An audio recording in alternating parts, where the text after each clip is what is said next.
Hepsi başınıza geçsin.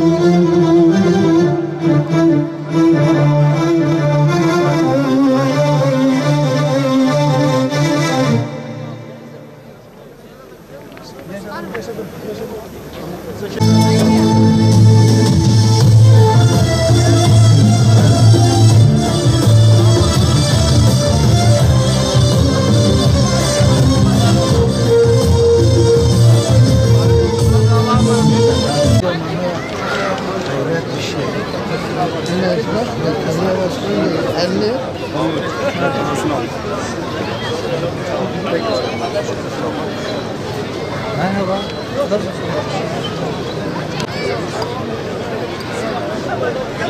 Selam aleyküm.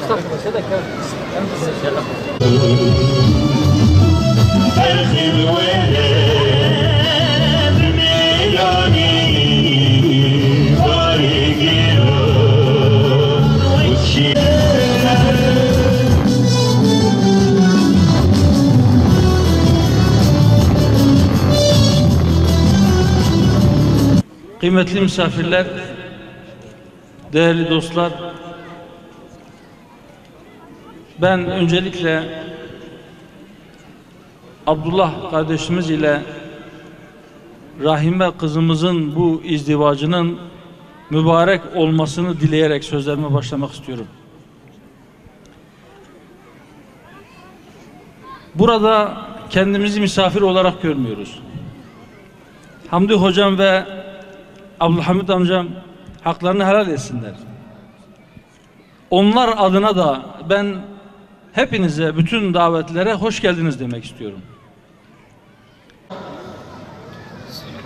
İfsat çalışmalarının önüne set çekenlerin cezalandırıldığı dönemin pek çok kudretli hakim ve savcısı bugün bülbül gibi o gün yaptıkları zulümleri şakıyorlar, anlatıyorlar. Nasıl karar verdiklerini bir bir döküyorlar. Buna rağmen evet, elini kesenlerin hikayeleri anlaşılmış olmasına rağmen Yusufların gömleğinin arkadan yırtıldığı bütün çıplaklığıyla ortaya çıkmış olmasına rağmen halen daha Yusuflar zindanlarda ömür tüketmeye devam ediyor. Ve Rabbimin takdir ettiği güne kadar da orada kalır. Ama biz biliyoruz ki onlar o yolculuğa çıkarken, onlar oraya giderken bunu da yaşayabileceklerini tahmin edebilmişlerdi, öngörebilmişlerdi. Zira biliyorlardı ki onların öncüleri babamız Adem'den bugüne hep eziyet ve cefa çekmişlerdi. Bilerek, severek buna katlandılar. Rabbimden niyazım, dileğim onların ecrinden bizleri de mahrum etmemesidir. Son nefese kadar bütün müfsitlerin toplumu yıkmaya, bozmaya, ahlaksızlaştırmaya, maneviyatından, dininden uzaklaştırmaya çalışanlara inat, onlara karşılık sayımız az da olsa, gücümüz az da olsa son nefesimize, gözümüzün kapanacağı ana kadar mücadele etmeye devam edeceğiz. Ben buradan Rahime kızımıza bir müjde vermek istiyorum.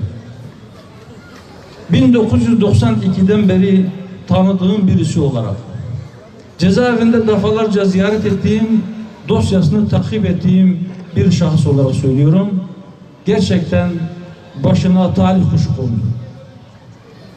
Öyle bir kişiyle bir izdivaç gerçekleştiriyorsunuz ki gerçekten talih kuşu kondu derken ben kendimi hiç abartmış hissetmiyorum.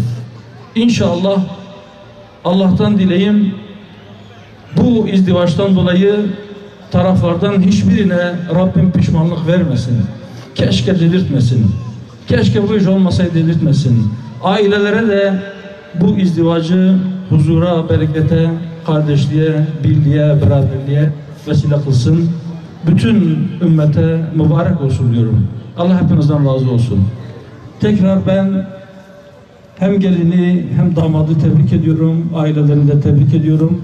Bütün misafirlere de bir kez daha hem hoş geldiniz diyorum hem de yolumuz uzak.